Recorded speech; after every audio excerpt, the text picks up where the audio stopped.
खानेवाल में 16D के इलाके में दरियाए रावी के सैलाबी पानी ने घरों को रहने के काबिल ना छोड़ा। छतें रहीं, ना चारदीवारी और ना ही कोई रोजगार बचा। हर तरफ सैलाबी पानी जमा है। मेहनतकश जहूर का घर सफाए हस्ती से मिट चुका है। छोटे छोटे बच्चों के साथ खुले आसमान तले जिंदगी गुजारने पर मजबूर हैं। क्या मनाजिर हैं, बता रहे हैं साजिद परवेज। जी, मैं इस वक़्त खानेवाल के इलाके 16D दरखाना में मौजूद हूँ।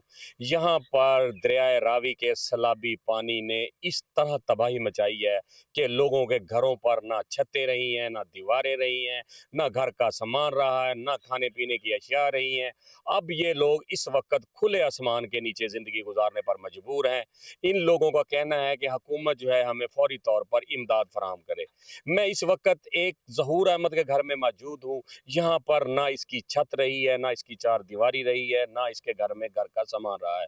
सब कुछ सैलाब की नज़र हो चुका है। ये खुले आसमान के नीचे हुकूमती इमदाद का मुंतज़िर है। इसका कहना है कि वज़ीर आला मरियम नवाज़ शरीफ हमारी तरफ भी देखे, हमारा भी सोचे और हमें फ़ौरी तौर पर हमें इमदाद चाहिए ताकि हमारी ज़िंदगी भी अच्छे तरीके से गुज़र सके। जी।